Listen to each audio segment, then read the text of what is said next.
수년 동안 효영 씨는 대중 앞에서 불평하거나 부정적인 감정을 드러내지 않는 과묵하고 침착한 사람으로 알려져 왔습니다.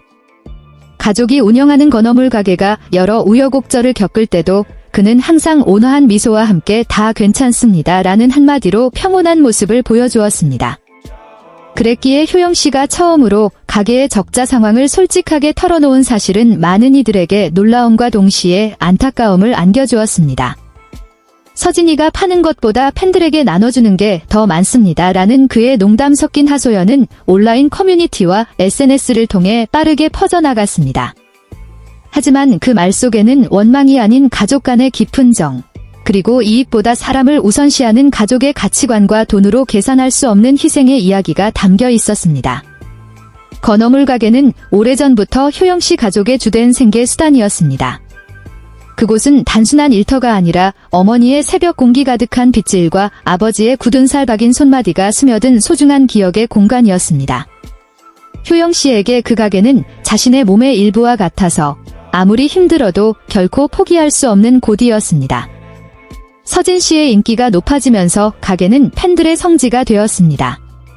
사람들은 단순히 건어물을 사러 오는 것이 아니라 스타의 가족을 직접 보고 그가 자라온 소박한 공간의 온기를 느끼고 싶어 했습니다.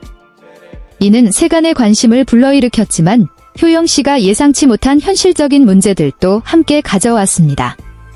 처음에는 손님이 늘어나면 당연히 매출도 오를 것이라 믿었습니다. 하지만 현실은 달랐습니다. 많은 이들이 사진을 찍거나 사인을 받기 위해 혹은 운 좋게 서진 씨를 만나기 위해 가게를 찾았습니다. 그리고 서진 씨가 나타날 때마다 그는 특유의 밝은 표정으로 "직원, 제가 드리는 선물이에요. 가져가서 가족들과 맛있게 드세요." 라며 정성껏 준비된 제품들을 망설임 없이 건네주었습니다. 그 모습을 지켜보던 효영 씨는 처음에는 그저 고개를 저으며 웃었습니다. 누구보다 동생을 잘 알기 때문입니다. 서진 씨는 거절하는 법을 모르고 고객과 팬을 구분짓는 법도 모르는 사람입니다. 그에게 눈앞의 사람들은 물건을 사는 이들이 아니라 자신을 응원하고 사랑해주며 무대에 설 수 있게 해준 고마운 은인들이었습니다. 그래서 그는 조금 더 베풀어도 괜찮다고 항상 생각했습니다. 하지만 그 조금이 하루, 일주일, 한 달씩 쌓이면서 가게의 재정에는 무시할 수 없는 숫자로 돌아왔습니다. 효영 씨가 처음으로 적자 이야기를 꺼낸 것은 카메라도 대본도 없는 편안한 사석에서였습니다. 그는 큰 소리를 내거나 화를 내지 않았습니다.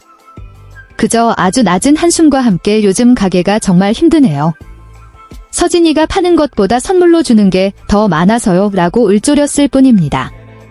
그 자리에 있던 사람들은 모두 숨을 죽였습니다. 항상 괜찮다고만 말하던 효영 씨가 처음으로 상황이 괜찮지 않다고 인정했기 때문입니다. 그는 원재료비, 전기세, 수도세, 운송비 등 운영비는 계속 오르는데 이익은 줄어들고 있다고 설명했습니다. 손님은 북적이는데 정작 매출은 미미한 날들이 이어졌습니다. "사람은 많이 오는데 구매하는 분은 적네요 라는 그의 말에는 담담함 속에서도 씁쓸함이 묻어 있었습니다. 사람들을 감동하게 한 것은 적자라는 숫자보다 서진 씨를 대하는 효영 씨의 태도였습니다. 그는 동생을 탓하거나 짜증을 내지 않았습니다. 오히려 오래전부터 그 사실을 받아들인 듯 옅은 미소를 지으며 말했습니다. 서진이 성격이 원래 그렇습니다. 누구든 다 좋은 사람이고 은인이라고 생각하니까요. 효영 씨는 마음속으로 서진 씨가 겪어온 가난했던 시절의 결핍을 이해하고 있었습니다. 가진 것이 없던 시절, 동생은 많은 사람에게 도움을 받았고 대가 없는 식사와 호의를 경험하며 자랐습니다. 그렇기에 이제 나눌 능력이 생긴 지금, 그는 무엇도 아까워하지 않는 것이었습니다. 하지만 가게를 책임지는 입장인 효영 씨는 냉혹한 숫자와 마주해야 했습니다. 장부를 정리하며 제품 하나를 만드는 데 들어가는 공력과 비용을 누구보다 잘 아는 그는 이런 방식이 지속된다면 가게를 지탱하기 어려울 것임을 직감했습니다. 가게 문을 닫은 밤, 홀로 앉아 수지타산을 따져보며 한숨을 내쉬는 것은 돈이 아까워서가 아니라 부모님을 걱정해서였습니다.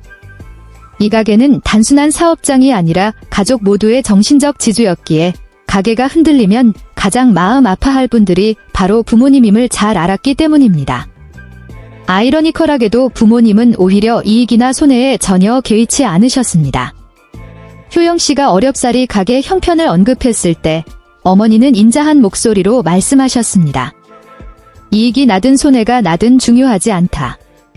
너희가 건강하고 우리 가족이 이렇게 함께 있으면 된 거야? 그 말에 효영 씨는 마음이 따뜻해지면서도 한편으로는 가슴 한구석이 아려왔습니다. 이 가족 중 누구도 돈을 최우선으로 두지 않는다는 사실을 다시금 깨달았고, 그런 마음들이 모여 적자가 나더라도 정이 넘치는 가게를 만들고 있음을 알게 되었습니다. 한편 형의 걱정을 알게 된 서진 씨는 한참 동안 침묵했습니다. 그리고 조심스럽게 나 때문에 가게가 힘들다면 앞으로 선물하는 걸 줄일게 라고 말했습니다. 하지만 효영 씨는 곧바로 고개를 저었습니다. 돈 때문에 동생의 착한 천성을 바꾸게 하고 싶지 않았기 때문입니다.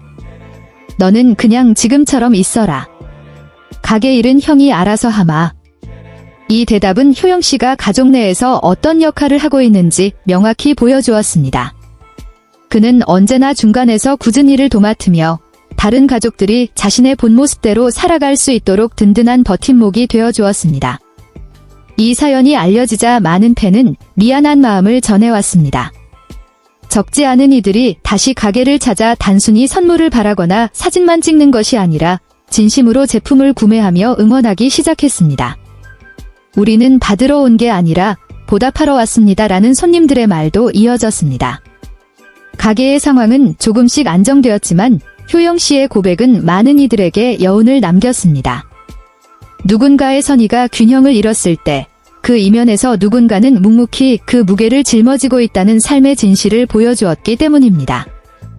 효영 씨의 하소연은 대중의 눈에 그를 나약하게 만들지 않았습니다.